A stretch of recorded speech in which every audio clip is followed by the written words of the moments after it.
As you look to what the majority leader has in mind for June, it's pretty clear the era of bipartisanship is over. As we said before the break, who's going to tell Joe Manchin? Some might argue true bipartisanship was over when Senate Republicans blocked the creation of a commission to look into January 6th. Our guest tonight is Chris Matthews. And Chris, less well known about you is that you were once upon a time a Capitol Police officer. What must it have been like? What must it still be like to view 1/6 through that prism? You know, I want to also answer what Matt Dowd said in your opening epigraph tonight in this segment when he talked about where we're headed. You know, right at the top of the National Archives, where we store our documents, historic documents, there's a slogan, and we all know it. The past is prologue. So what's all this we're living through right now a prologue to? Just a few months ago, after the November election, the 5th, I believe, of November, the president of the United States, who was still president, said his elected successor would be an illegitimate president. Well, then came, of course, the rally that led to the insurrection in the U.S. Capitol. The U.S. Capitol that I, as a cop, and later as a top aide to the Speaker of the House, would show where I would show the bullet holes where the British tried to fight their way up the stairs. Right, I know you know that place. And then we had January 6th. Look where it was leading. See the progression. The President of the United States declares his successor to be illegitimate. Later on in his presidency, his mob coming from his rally went to the Capitol and defiled it. They defiled that place. It was sacred place. They were sacrilegious, basically.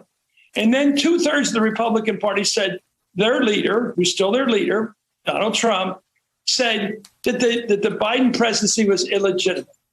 And then this clown of a general, unfortunately, a guy who took an oath to support the Constitution, comes out and says we should have a military coup. Follow that progression from what Trump did 2 days after he lost the election, claiming he had won it, to the insurrection in the Capitol, to the 2/3 vote in the recent poll, the Quinnipiac bill, that self-identified Republicans believe this crap, believe it all. And then we have a general saying, well, since it's an illegitimate government, why don't we overthrow it with military power? So what kind of a prologue is that? What is that a prologue to coming next? If you follow that progression, it's as scary as Matt Dowd says it was. What's next in this terrible trend towards demagoguery and God knows what kind of insurrection to come next? Because Trump has legitimized opposition to legitimate government. He's done it.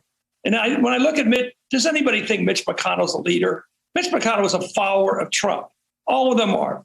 Thune, every one of them, Kevin McCarthy, every Republican leader is scared to death that 50% of the Republican Party, that might be up to 80% in some districts and states, they're scared to death that Trump will lead a opposition opponent in the next primary against him and take away the lifestyle in which they've set their heart, which is to stay in office. They're petrified to be dumped by the Trump crowd at home. And that's why Mitch has that weird, nervous smile going on.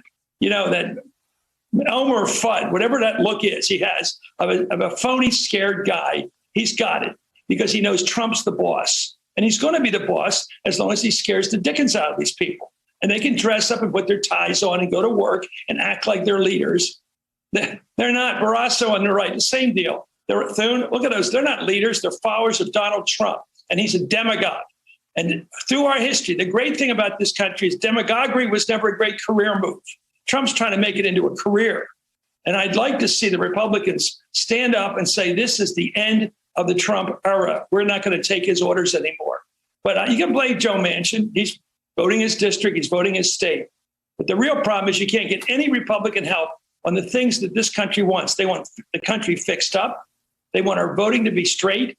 They want the police officers to be disciplined.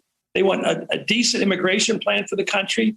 And most important, they want the country to feel like we can still do good things, like fix our roads, fix our highways, fix our bridges, our tunnels, make our country look like a first world country. I mean, that's not a Democratic partisan left-wing idea to paint some places and fix them up. That's not leftyism. I mean, how do we get to this shape where we can make those cheap shots at the Democrats, which nobody believes really? Anyway, that's what I think, though. I mean, That's what I think.